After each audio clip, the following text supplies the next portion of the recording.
So there's a poster presentation on the quality, the self-evaluated quality of the different multidisciplinary tumor board in different countries.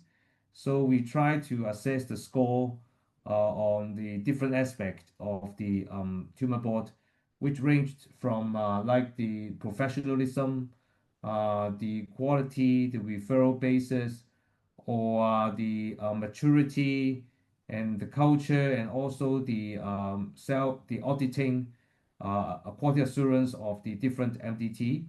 The key result was that there's a variable maturity or different score for different domains.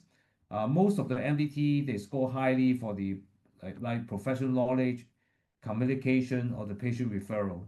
The weaker aspect were those like quality assurance, and also some of the like the selection of patient for the MDT.